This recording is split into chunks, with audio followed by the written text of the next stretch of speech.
Hello everybody and welcome back to Workshop Church Shorts. We are continuing. This is part 2 of the birds that Noah released from the ark. So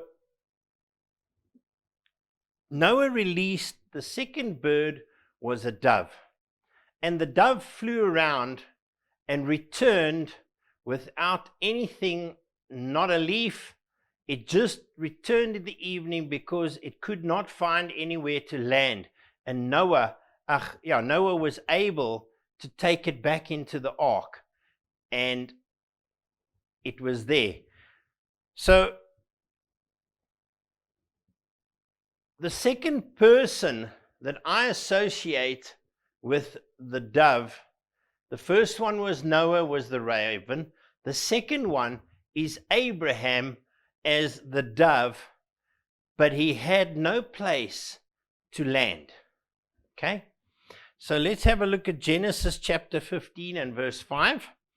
And he brought him outside his tent into the starlight and said, "Look now toward the heavens and count the stars, if you are able to number them. Then he said to him, so shall your descendants be.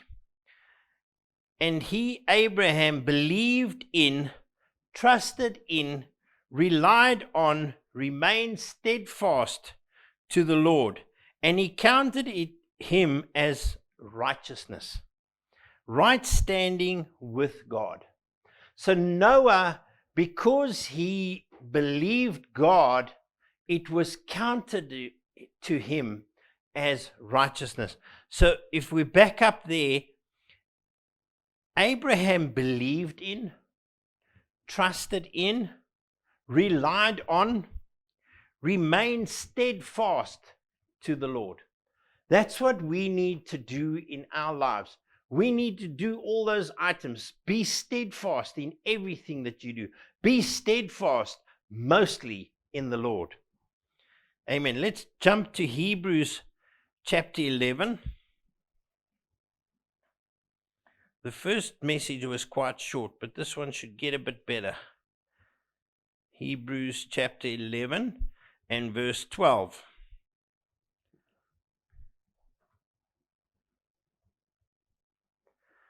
So from one man, though he was physically as good as dead, there have sprung descendants whose number is as the stars of heaven and as countless and innumerable as the sands on the seashore.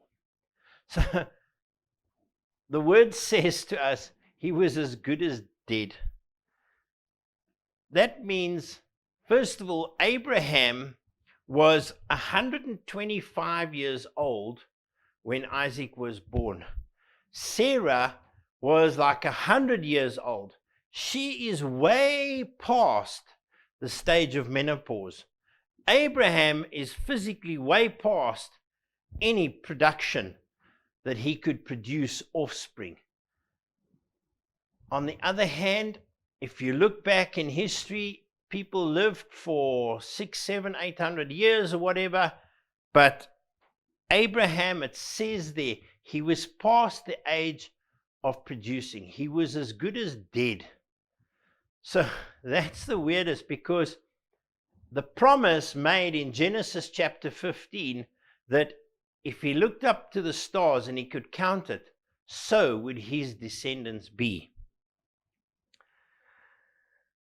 Let's have a look at Romans chapter 4.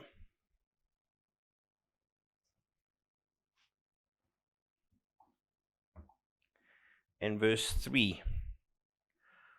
For what does the scripture say? Abraham believed in, trusted in God, and it was credited to his account as righteousness, right living and right standing with God. That's exactly the same scripture as Genesis chapter 15, verse 6. Believed in, trusted in, and it was credited to him as righteousness. Abraham was right standing before God.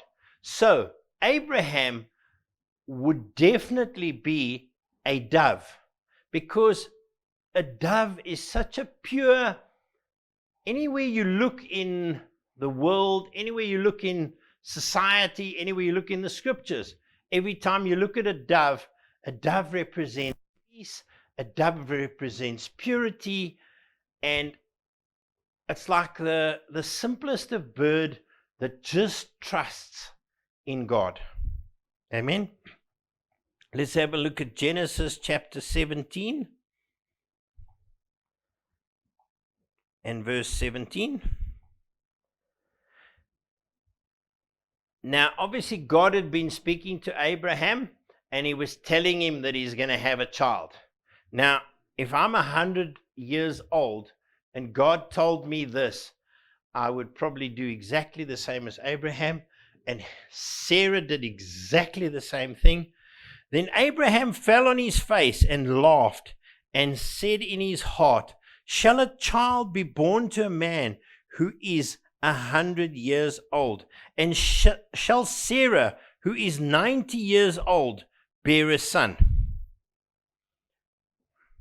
Let's jump to Genesis chapter 18 and verses 11 and 12. Now Abraham and Sarah were old, well advanced in years. It had ceased to be with Sarah as with young women. In other words, Sarah wasn't menstruating. She'd gone through menopause. Amen. She was past the age of childbearing. Therefore, Sarah laughed to herself, saying, after I've become aged, shall I have pleasure and delight, my Lord husband, being old also? So, her body in the natural was not able to produce a child. There was no system, there was no menstruation, there was no ovaries producing eggs, there was nothing. Abraham himself had the same sort of issue. He was well in age, he couldn't produce anything. Galatians chapter 3. Galatians chapter 3 and verse 6. Thus Abraham believed and adhered to and trusted in and relied on God, and it was reckoned and placed to his account and credited as righteousness, as comfortee to the divine will in purpose, though, and action. Abraham once again believed. So you can see I'm giving you scripture reference to scripture reference. Every message I'd like to preach, I will always back a scripture by a scripture, and I'd rather give you more scripture than talk words. Amen. So Abraham trusted in God. Shouldn't we be trusting in God? Shouldn't we be relying on God? And I understand circumstances, situations, but what was different about Abraham? What was different about Sarah? They both had situations and circumstances. They were beyond the age of childbearing. They couldn't do it, but because they just trusted and relied on.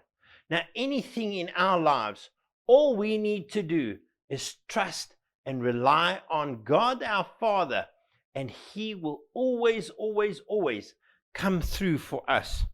Let's have a look at James chapter 2 and verse 23.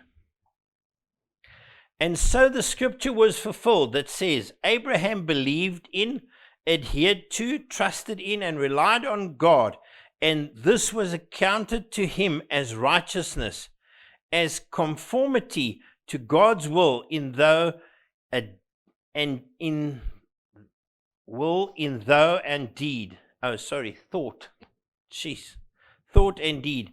And he was called God's friend. Wouldn't you like to be called God's friend? So Noah found grace in God's sight. Abraham was God's friend. Let's have a look at 2 Chronicles. This is going to confirm this for you. 2 Chronicles 2 Chronicles chapter 20 and verse 7. Did not you, O our God, drive out the inhabitants of the land before your people Israel, and give it favor to the descendants of Abraham, your friend? So in Chronicles, they're still talking about Abraham being God's friend. Wow, I want to be God's friend.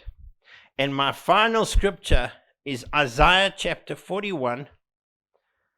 Yep. Isaiah 41 and verse 8. But you, Israel, my servant Jacob, whom I've chosen, offspring of Abraham, my friend. Wow.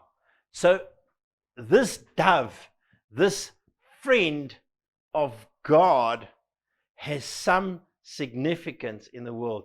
And that's why I say Noah was the raven. Abraham was the first dove who came back with nothing, because he had nothing to show for it yet. Amen? Amen. So come back for the next part 3. Bless you. Have a wonderful day further. We love you lots from Workshop Church. See you next time.